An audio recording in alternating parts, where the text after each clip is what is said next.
Ladies and Habibis, we are going to introduction to you rising star of South Asia. He is very well educated. He knows Islam and Christianity very well. He done what they said he can. He is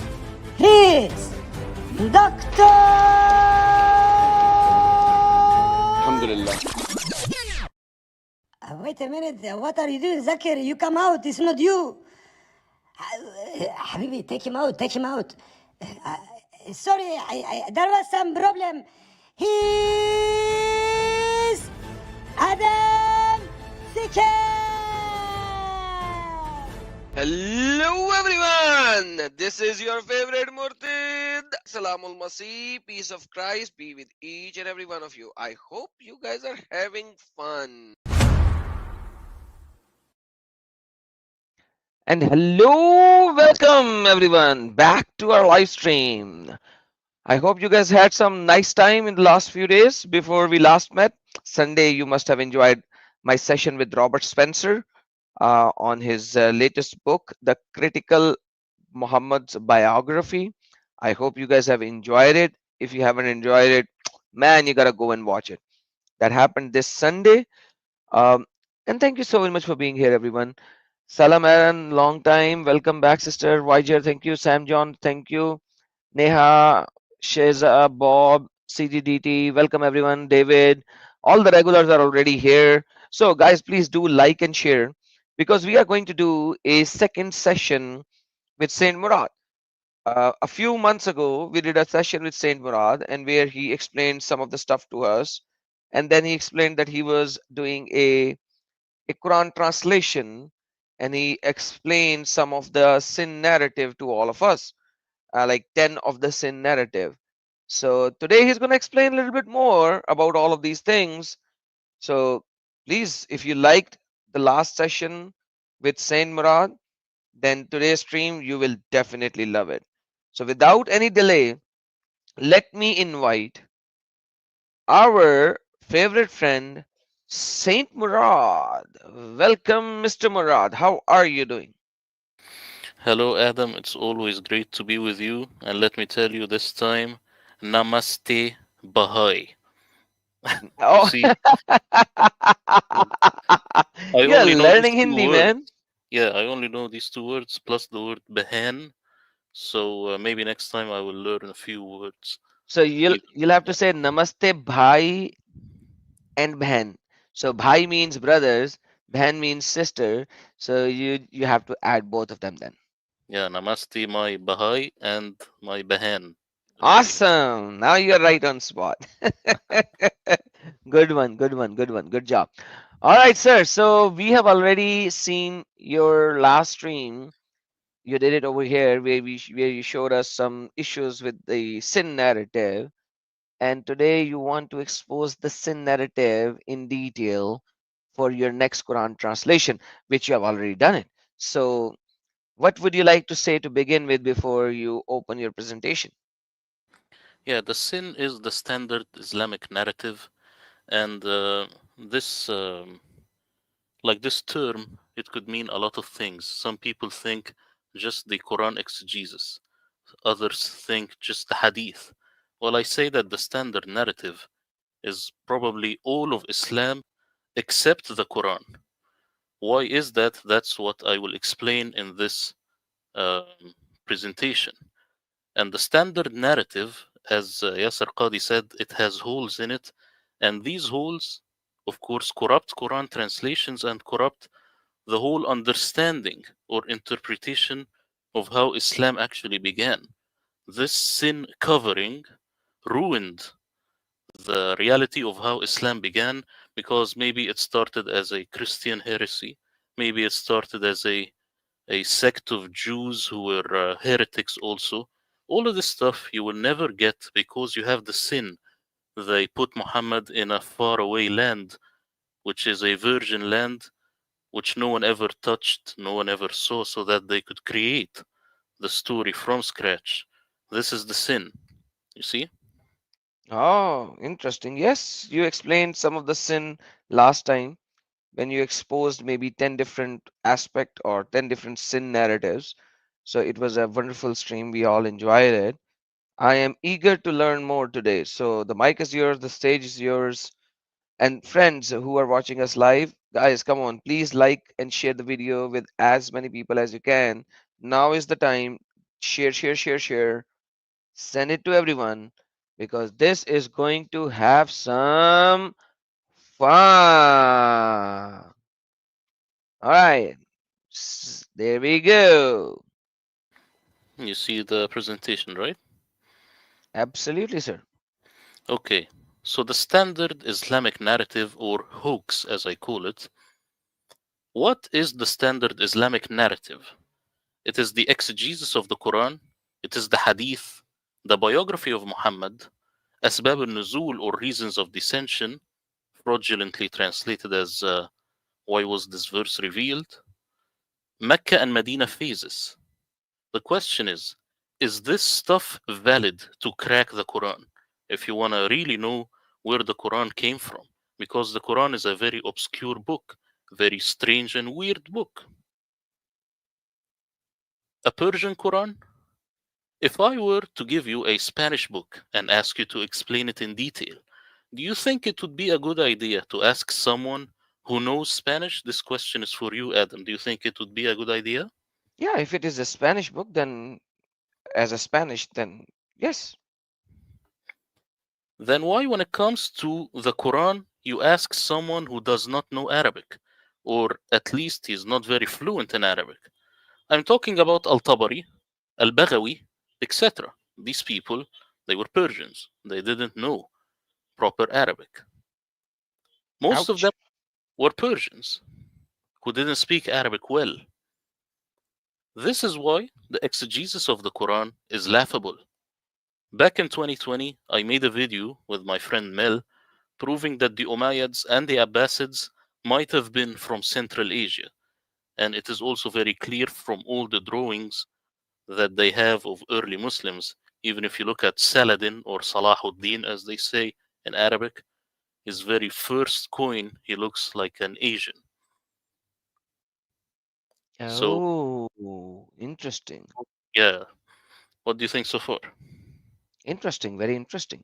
So the early Quran tafseer writers were Persian, and even Salahuddin was South Asian. So where are the Arabs? Yeah, this is the question that I want people to think about because we will ask this question multiple times throughout this presentation. Interesting. So, what is the caliph's role in it? You see, the caliph, he was the, like today, the president, and back in the day, it was a dictatorship. We are not 100% sure of their motives. A lot of politics was going on because the caliphs used to decide. So they used to decide what is in the Quran, what's not in the Quran, what's part of the Hadith, what's not part of the Hadith. All of this stuff you can't finalize without the caliph's approval. So why even listen to them? Is this because it is a general Islamic consensus? Bad idea. So it's a bad idea to rely on Islamic literature just because it's a general consensus that comes back from the 9th century. Back to these Persians. Ironically, the Quran is the only book where if you want to know the meaning of a word, you never open a dictionary, if you think about it. Instead, you go to Persians who neither lived in the same century as Muhammad, nor were Arabs, nor lived even close to the Hijaz. And the main problem with these interpretations or tafsir is that they are built on flimsy reports. This guy said to this guy, said to this guy. They call it ilm al-rijal or science of men. Who are these people? These are random people, sometimes even made up to complete the chain of narration because it was made, created, and fabricated much later. Why should I base my Quran translation on these tafsirs that are clearly a big sham? This is the question. Oh, let's go back. Yeah. So let me remind everyone, the people who has been listening to me. It's but rather we have done that in last Sunday stream as well. That in the early part of Islam, 80 to 90 years after the death of Muhammad, uh, like 710, 705 AD, the first narratives were given without chain of narrations. And then within 10 years, people started to say, where are you getting this story from? So by 720, 730, people started to attach some people to those stories, fabricated people. And then yesterday, we looked into it that there are certain people who claimed that this story was given to them by some people, and those people were in the mosque as well. For example, Ahmad bin Hanbal was there in the mosque and he said, hey, I never said that. And he said, are you the only Ahmad bin Hanbal? I know of 7 Ahmad bin Hanbals. And then there was another story with Yahya bin Sulaiman, and he heard and he said, Yahya bin Sulaiman said, "Ah, I never said that." He's like, oh, I know many Yahya bin Sulmans. You are not the only one. Duh. And so on and so forth. So in the historical context, when we look at it, the chain of narrations or the chain or the science of people, Ilm al-Rajal, were added almost 200 years after the death of Muhammad, or supposedly by the Quran after the Quran. Now the problem with this narrative is simple, and what Murad is saying is, when I am reading the Quran, why should I look at these stories in which the people who are narrating the stories is a sham and nobody knows those people, and even the people whom these stories were associated with, they are saying, hey, I never said that. And then people have to create some kind of a science 500 years after these stories to say, no, this story is right, and hence we have to look at the Quran transmission through these stories. So this is the more explanation of this single uh, slide. Yes, Murad, sorry. Yeah, no problem. And let me tell you that the word isnad that they put to the hadith, this word itself gives it all away. This word is funny. The word isnad means support something from falling, meaning that this something is falling. Isnad, they're trying to support a building that's gonna collapse. You see? Uh-huh. Uh-huh. So, what is a sin Quran exegesis? This is Al Tabari. An overarching theme in Quran exegesis is that anything that the Quran commentators do not know the meaning of, they throw it into afterlife because they know that no one can come back to life and prove them wrong. This is a very sleazy marketing tactic if you think about it. An example would be the word Kawthar in Surah 108, verse 1. They say it means it is a river in paradise, which is pure comedy. Now, why do they do that? Because when you die, you're not going to come back and say, well, it turned out that it was not a river in paradise. This is all over Quran exegesis. Plus, how do they know that this is a river in paradise? Did they go there? So, this kind of stuff shows you how much of a farce this is.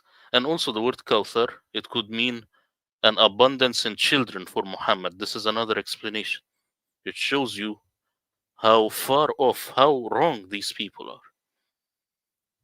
Oh, so Surah Kausar. So the sin narrative for Kausar is that Muhammad was not getting male children.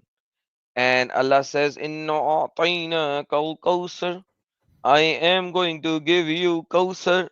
And the sin narrative is that Muhammad, don't worry, you are not getting male children. I'm gonna give you a river or a particular pond in the Jannah when the people will be so thirsty because the sun will be very close, 1.25 spear close. I don't know how the sun can be 1.25 spear close to the earth, but anyhow, forget that part. Don't think about logic and science in here.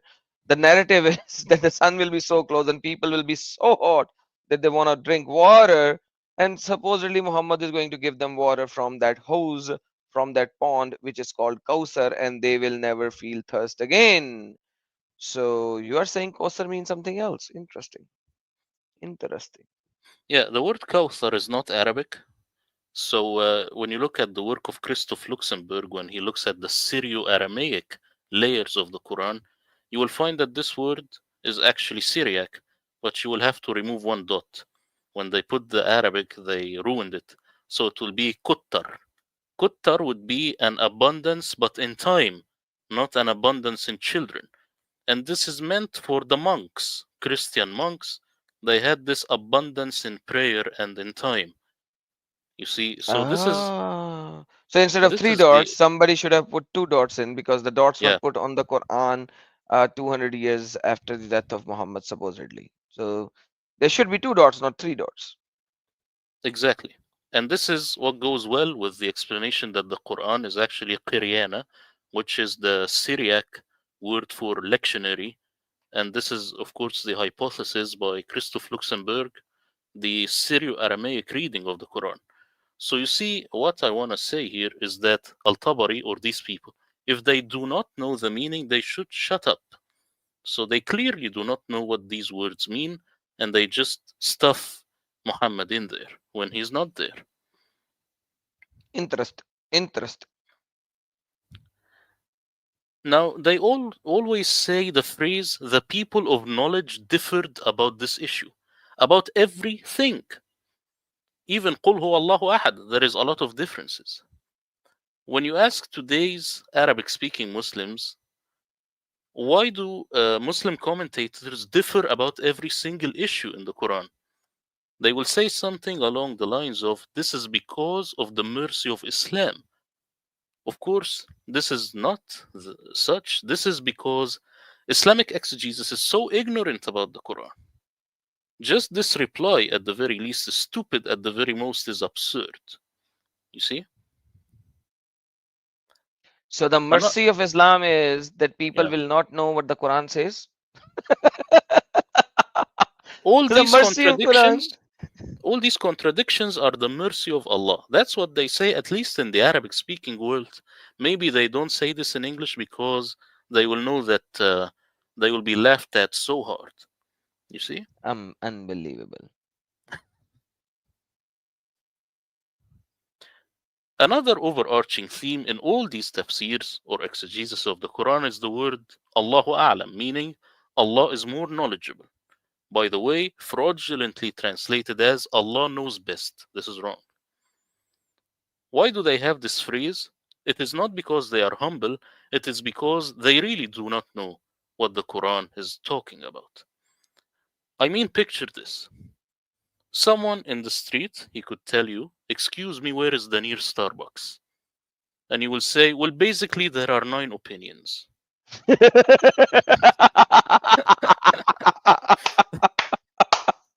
I love this one. I just love this one. You gotta send this slide to me. Okay. You will say, you, sir, you are crazy. That's if someone on the street. So who you would trust more? If the same guy asks me, where is the nearest Starbucks, I will tell him 61 Ninth Avenue. That's it. Why? Because I know the answer. But these other people, they do not know the answer because they do not have the key to crack the Quran. That's why they keep contradicting one another like crazy. What do you think so far? Love it. Okay, we will shift now to the Sunnah. The Sunnah, it didn't come from Arabia. The Sunnah of the Prophet, peace be upon him, it didn't come from Arabia, it came from Transoceania. Now, who are these people? Al Bukhari, Nisapuri, Qazwini. These are the Sihah al Sitta. These are the 6 Sahih, which we should take the Sunnah of Muhammad from.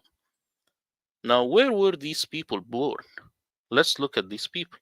Al Bukhari, he was born in Uzbekistan, writer of Sahih al Bukhari. Al Nisapuri, Sahih Muslim, Iran. Al Qazwini, Sunan ibn Majah, Iran.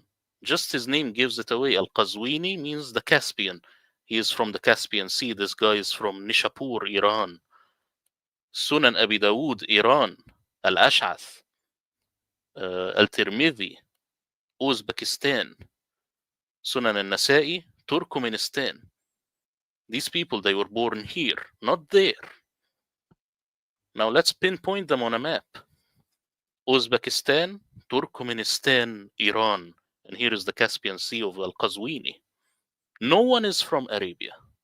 What do you think? Oh no, you forgot the map. You have to overlay this map on Arab. So Arab is right underneath them. Come on, man.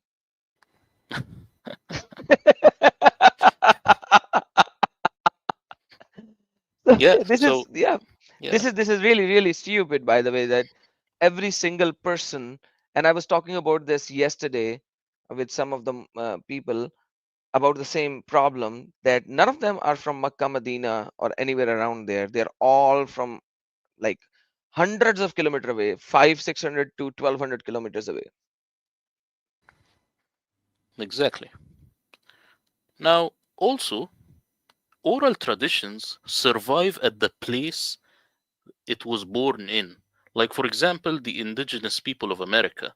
If I want to ask them about their ancestry, their history, even their old myths, I will ask them because they are in America. They lived there. These are the generations of the same people. Now, since all Sunnah writers came from places other than Arabia, then the claim of oral traditions being passed down from Prophet Muhammad is a complete fraud because it's from a very different area, very different language. No way oral traditions survived and then went all the way to Iran. You see? Absolutely, right on the spot. Now let's talk about Sahih al Bukhari a little bit. Is it a hoax? Sahih al Bukhari doesn't have one original manuscript. This Moroccan scholar wrote a whole book about it. Until now, no one has debunked him. In Arabic, it says Sahih al Bukhari Nihayat Ustura, meaning Sahih al Bukhari, the end of a myth. Debunking him requires one thing and one thing only, a manuscript from the time of al Bukhari. That never happened. Because none of the Muslims ever have a single original Bukhari, ever. That's why they cannot destroy him. Exactly. Muslim scholars created a pseudoscience called Ilm al-Rijal, which is hocus pocus, as I told you. Now, what about the other six Sahih al-Sitta? People could say, well, Bukhari doesn't have, maybe the other ones have original manuscript. Well, their case is even worse than Bukhari, as explained again by this Moroccan scholar in his book. He wrote this book in Arabic, and no one could take it down because they cannot debunk him. Plus, not all the writings are about Muhammad in Bukhari. You have the story of the she monkey getting stoned. This is in Al Bukhari, which has nothing to do with Muhammad. It's just a very clumsy story that is not usually translated into English of how stupid it is. You see? No, no, Brother Murad, you don't understand. Islam is saying that humans were created from monkeys. That is why when she monkey actually had sex with a monkey whom she was not married, rest of the monkeys stoned the she monkey. Come on, brother. That proves evolution, that humans came from monkeys and they marry each other. She monkeys marry monkeys. And if they don't, then the monkey, male monkeys, stone the she monkey because she cannot have sex out of marriage, brother. I don't know what to tell you, but remember that even if you are right, then still this has nothing to do with Muhammad because Al Bukhari is a collection of writings that are just myths and legends that they used to say at night to have fun at night because during the night back in the day it was very boring. You had to say such stories, you see? Alhamdulillah. Okay, now let me talk about the biography of Muhammad. Al Mansur, the second Abbasid caliph, is the one who requested Ibn Ishaq to write the biography of Muhammad for his son Al Mahdi. And this is Al Mansur. He doesn't look from Arabia, he looks from Central Asia. Ibn Ishaq wrote this biography 130 years after Prophet Muhammad's supposed death. Now, the problem is the original of Ibn Ishaq is lost. The original of Al Bakkai, who is his student, is lost. The original of Ibn Hisham is lost. Robert Spencer's Did Muhammad Exist shows very well the problems with the biography of Muhammad, and also Crossroads to Islam shows very well how archaeology actually leads to Abdul Malik ibn Marwan and not Muhammad. Do you have anything to say about this? Absolutely, no. This is a very important subject as well in itself, and you're right, right? Like the life of Muhammad, you can't find it for almost 200 years after the death of Muhammad. There's no life of Muhammad, and all the life of Muhammad that they associate with, like you don't even have the original, just like Bukhari. Same thing. Yeah, and even the standard Islamic narrative, it gives it away. It tells you that Al Mansur, the second Abbasid Caliph, is the one who requested Ibn Ishaq to write the biography of Muhammad for his son. Why for his son? Because it's like writing a children's book, so it has to have a lot of mythology. This is within the narrative, you see? But then at the same time, when Ibn Hisham actually takes Ibn Ishaq's life of Muhammad, he omits a lot of stuff. He says it in page number 500 something that I have omitted a lot of stuff because I don't feel like that it is actually the associates with Muhammad. So he picked up a fairy tale story and made another fairy tale story by removing a lot of fairy tales in the original fairy tale. Man, that is crazy. And then you don't even have the original of Ibn Ishaq. You actually pick up a book and say, this is what is the Ibn Ishaq statement. And then, man, that is crazy over crazy. Exactly, but the main problem is that we forget about the caliphs. So when we look about Ibn Hisham, his dates, the only question I would ask, who was the caliph and what was the caliph's motives? So Ibn Hisham, don't assume that he had his own mind to edit out stuff from Ibn Ishaq. There was a caliph sitting over him, above his head, not literally, but above his head, telling him, Ibn Hisham, do this, remove this, and keep this as such. Maybe because the caliph himself, he used to have these same problems as mentioned in Ibn Ishaq. So it reminds him of himself and it could spark a revolution. During the Abbasid reign, there was a lot of revolutions. This is something that's not really talked about in the Islamic literature, but the rebels, they were there. So when you create the Muhammad myth, you have to make it align with the caliph who is actually in charge. You see? Crazy after crazy, sir. Okay, now let's talk about Asbab al-Nuzul, meaning reasons of dissension. The word Asbab al-Nuzul, the literal meaning is verses flying down from heaven, as you see here in the picture. But Muslim MashaAllah. translators, yeah, Muslim translators, they say it is, why was this verse revealed? That's how they put it in English to fool the English speaker, because they know that verses flying down from heaven is absurd. I say that this is a highly narcissistic, self centered approach to the Quran, later created by Muslims after owning a complete Quran. On one level, it was made to cover up the fact that they didn't know what the Quran is actually talking about. And on a deeper level, the idea was crafted to forge the life of Muhammad into the Quran. Of course, a lot of people ask, why wasn't Muhammad mentioned by name, and it's just 4 times? Well, because it was not about Muhammad. It's easy. Reality is the Quran does not know Muhammad, and even the 4 mentions are highly debated. And now we are having evidence, not from me, but from Odon Lafontaine, a great French scholar, that actually the 4 references of Muhammad in the Quran were actually interpolations. They were added later. And it makes sense if you take them off. and just read the text without them. Yeah, and that takes me to another thing. If you go this slide. Now, Yeah. in this slide, you are assuming that the complete Quran is present when the first Asbabul Nuzul is being written.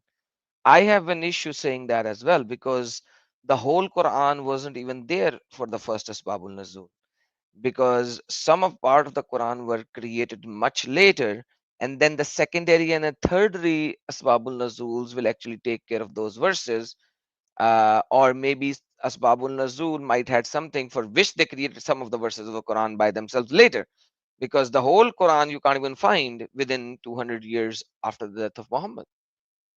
Yeah, but I'm talking about after these 200 years. I'm assuming also after. So I'm Ah, even okay, later than what you're saying.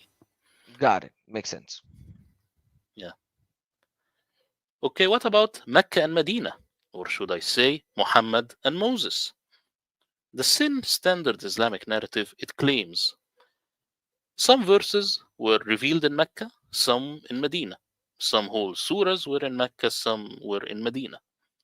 Reality is, Muhammad's immigration or hijrah from Mecca to Medina is a hoax. It is remodeled on Moses' exodus with his people out of Egypt for being persecuted for their new monotheism. Now, the details of this scam are not to be discussed here because this could be like a whole live stream, just looking at the parallels between Muhammad and Moses. So, this Ooh la is, la. yeah, I want to see that as well soon. So when you make a presentation, do let me know. We'll have another one. for sure. So, this is another sin standard Islamic narrative hoax to make the Quran fit the story of Muhammad. Now, adding insult to injury, no one actually agrees which verses are in Mecca and which are in Medina. Sometimes half of the verses in Mecca, the other half is in Medina. Now, I want you And to picture this. Yeah. sometimes this is so silly. Chapter number 73. You'll read from verse number 1, 2, 3, 4, 5, 6, 7, 8, 9. They are Medina. 10, 11 are, sorry, 10, 11 are Medina. 1 to 9 are Makkan. And then 10, 11 is Medina. And then 13, 14, 15, 16, 17, 18, 19 are again from Makkah. And verse number 20 is from Medina. And then 21, 22, 23 is again from Makkah. This is stupidity. How can you say that a chapter of the Quran is like how, like chapter of the Quran can either be revealed in Makkah or in Medina? How can you say like in a sequential chapter, just two sentences within that chapter is from Makkah, like 9 years later, and then you read another seven sentences they are from Makkah, and then again another sentence from Medina? It's just so stupid. It's a Of joke. course, it's beyond stupid. Now, here, let me show you something. Let's assume Mecca and Medina, and then I told you, let's assume we were there in the 7th century, and I told you, Adam, hey man, let's go grab some. And after 2 to 4 weeks, I tell you, coffee. Absurd. Oh, I Because thought how can I say you had a the camel in the middle. I thought you were asking me to get grab some camel urine cocktail. So I'm sorry. I was thinking of something else. no, no, we will keep this for after the live stream. Ah, okay. You see, so this is the stupidity of the Mecca and Medina phases, but they were created so that you always assume that there was a Mecca and Medina phases. That's the reason for it. Now, here are some things that are not mentioned in the Quran by name or maybe at all. Hijrah or immigration specifically from Mecca to Medina, never mentioned. Isra and Mi'raj, which is fraudulently translated as the night journey in English, not in the Quran. The doctrine of abrogation, not in the Quran. Black stone, Ashura, Muhammad's wives, Muhammad's companions, Eid al-Fitr, Eid al-Adha, 5 pillars of Islam, and much, much more. These things only come from the sin standard Islamic narrative. Ouch. So nothing that is making Islam Islam is not mentioned in Quran. That's just so bad. Yeah, it's Like, always superimposed from writings that are much later. ouch.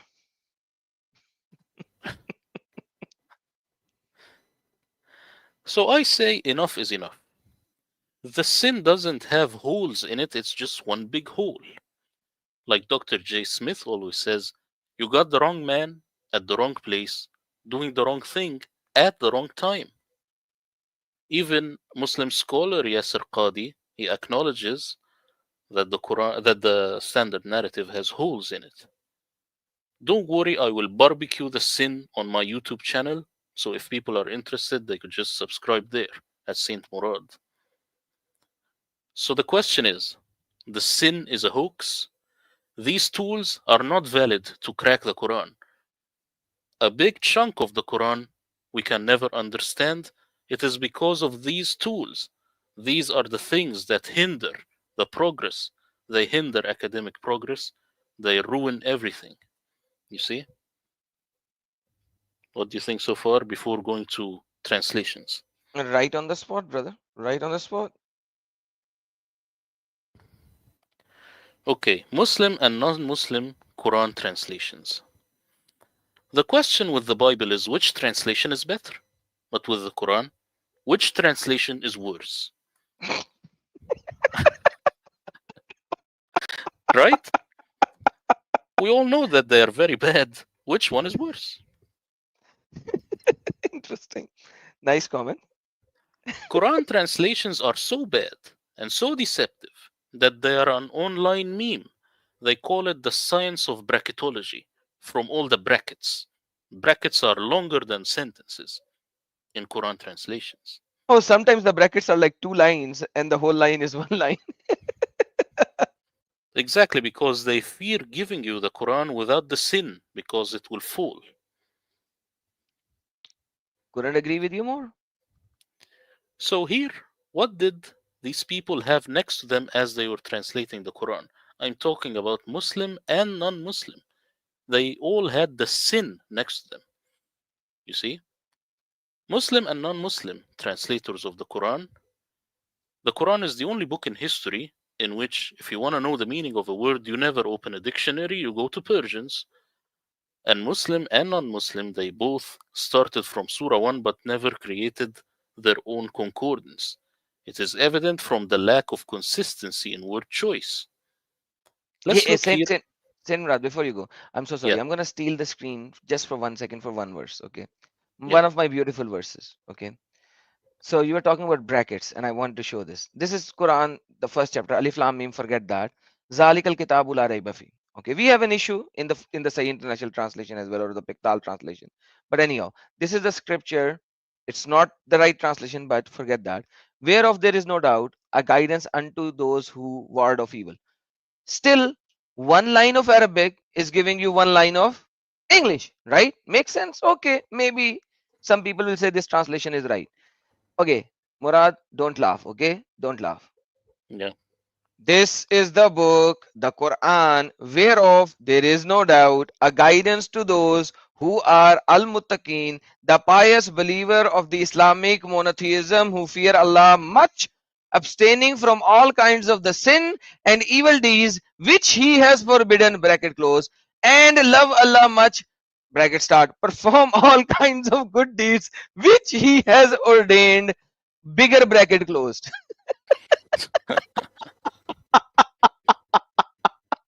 So, this is for the viewers. What do you think of this? So one line of Arabic has one, two, three, four lines of English translations. Like, and it's like all brackets. Check this out. Curly brackets, okay, but they have like the bigger bracket because within the bigger bracket you want to have a smaller bracket and a smaller bracket close, and then something under the bigger bracket, and then another smaller bracket. It's like a mathematical formula that they're running, like bigger bracket and smaller bracket, and crazy man. This is absolutely nuts, like literally. So And you yeah, know, when this yes, translation, Hilali and Khan, these people, especially if any context has to do with Jesus, they go berserk. they go crazy. With Jesus, they will have maybe 5 sentences because they're so desperate to prove that he never created, that there was no Trinity. It's so desperate. It's There you very go. bad. So there you go. Brackets. Oh, people of scripture, Christians, not Jews. Okay, forget Jews, no Jews, just Christian. Do not exceed limits in your religion, nor say Allah out but the truth. The Masih Isa, brackets, Jesus, son of Mary, not Maryam, then Mary, was no more than a messenger of Allah in His word. And what type of word? Word is be, okay? And He was. Okay, this is the word. The word is not the word of Allah. It is be and He was. So make sure nothing else. Which He bestowed on Maryam, the Mary, and a spirit, Ruh, created by Him. So, yeah, dude, it is absolutely nuts. I fully agree with you. These guys, these translations are one of the worst translations.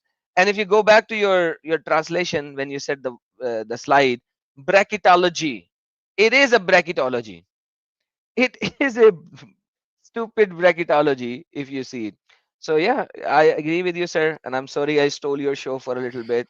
Getting your slide back in, it's so nuts. It's just crazy. Yeah, also when you see the word لا تقولوا ثلاثة, they say not three and then they say Trinity. No, it's three. Three separate. There you go. Let me open that one as well. Yeah, well, rather I already did that, but this is just so crazy. Let me go back where it is. Say not three. There you go. There you go. Say not three, bracket Trinity. Cease. It is better for you. Man, it is stupidity to be sure. I don't have words, but I will steal your sentence. The Quran translations are translations of bracketology. Can you go back to that slide? I love that slide. Yeah, Yeah, but to be honest, this was a comment from one of our viewers called Juliet. So this is her word. So I stole it from her, but it made me laugh so much. But that's the reality. I'm gonna steal it from you now. The science of bracketology. I this is now my go-to word now. Islam Quran is the science of bracketology. Yeah, exactly. You will never find a Quran translation without brackets. It's almost impossible. Crazy, right? Okay, am I back on screen? Yes, sir. Okay, so here is how the sin would corrupt a Quran translation. Let's look ما ننسخ من آية أو ننسها. The word ننسخ and آية. Almost every single Quran translation uses the word abrogate a verse. This is sad because if you look here, the word is mentioned 4 times in other contexts. This is the very same word.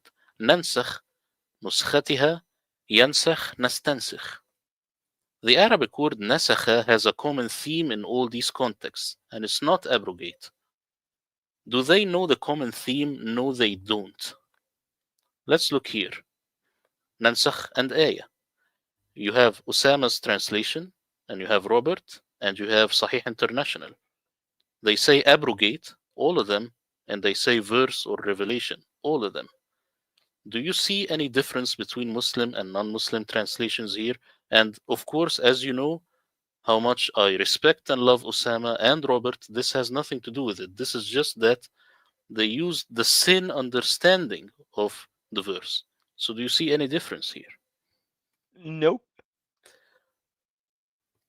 Now, there are a lot of other people that are creating sin-based translations. I'm not talking about Osama and Robert, but people who are less qualified. I say that's like beating a dead horse. This is not a good idea. You should invest more time in doing something else. Now, here, Osama and Robert, they will say something along the lines of jihad means fight the infidels, which is not wrong. But I say something else. I say jihad used to mean exert effort, but the sin turned it into holy war only. So, jihad meaning fighting the infidels only comes from the sin, but the word In its original form, it only means exert effort. It's as if they are saying that gay means a homosexual only. I say, in the 50s, gay used to mean happy, now it strictly means homosexual. So that makes me an apple and they are oranges. This is just a different methodology. You have anything to say here? You are right on spot. I fully agree. They are using the narrative and they're doing it according to the narrative, and that's perfectly fine. And that is why we love to read your translation, because it is not using the sin. We gotta see, we gotta have some apple as well. So here you have the Muslim translators of the Quran. They say the Quran can't be 100% understood because it is from Allah, because it's a miracle. On the other side, they say it can't be 100% understood because it's from a madman or demon possessed, or the Quran is stupid, something along those lines. But you see, they both rely on the standard Islamic narrative. They are both using the same tools. The difference is Muslims, most of the times, they are liars. They are trying to make Islam look better. But on this side, most of the time, they are sincere and they are trying their best to give the English speaking audience the reality, but again, according to the sin. So that makes them all oranges in this regard. Now, here, I want to test your cooking skills. If I were to give you, No. Okay, please. if I were to give you white sugar, eggs, baking soda, vanilla, and milk, what would you make in the Cake. kitchen? Cake. Yeah. So you could have an amazing cake, and this would be from the Christian side or the non Muslim translators of the Quran, or you could have a horrible cake, like the Muslim side. You see? But the conclusion is same ingredients, same results. It will always be a cake. You see? Yep. So we've got a problem. What is the solution? A Quran translation that totally ignored the sin and worked with language only, aka the Murad translation. And this will be in our next live stream that we might schedule. So, this translation, in the next live stream, I will tell you exactly how I did it and how I cracked the meaning of words without using the sin. People say it's impossible. No, it's not. It's just that you have to use the right methodology. And that made me come up with something completely different than the Quran. It's as if it's not a Quran. You see? Absolutely, absolutely. And the link is already there to get the Quran translation by Saint Murad. That is in our description, and the moderators will be sending it. So we will be doing the next live stream on this subject Monday, same time, 6 p.m. Eastern Standard Time. So please do join in and listen to some of the very exposition of the Murad Quran translation. That will be next Monday, 6 p.m. And before we close the stream, if anybody has a question, send it now. Kamlesh Nivani said, "Good to see you. Need aa rahi thi." So up now you are not sleepy, right? After this awesome live stream. Kaka Singh said, "The Starbucks part is funny below." I loved it as well. It was really fun. Wakas said, "Adam, kindly accept small part of my tithe, sir. Thank you so very much." And like I said, send me an email on xmuslimadamseeker@gmail.com, and I will schedule some time with you to go live with you on your channel. So, guys, thank you so very much for being here. Saint Murad, this is your Quran translation that has been sent, which is already there in the description. Murad, if somebody wants to find you, how can they find you? Well, I am Saint Murad on YouTube and on Rumble, and they could find me also, of course, on this Buy Me a Coffee website. They could get my translation. So yeah, that's all I have. Perfect. Yeah. So if you want to find Saint Murad and have a talk with him or invite him in your channel, you can find him on his YouTube. That is at the rate Saint Murad, as he has shown in the presentation already. Or you can buy him a coffee and you can get in touch with him over there, or on Rumble, Saint Murad as well. The moderators will be sending the links very soon, shortly.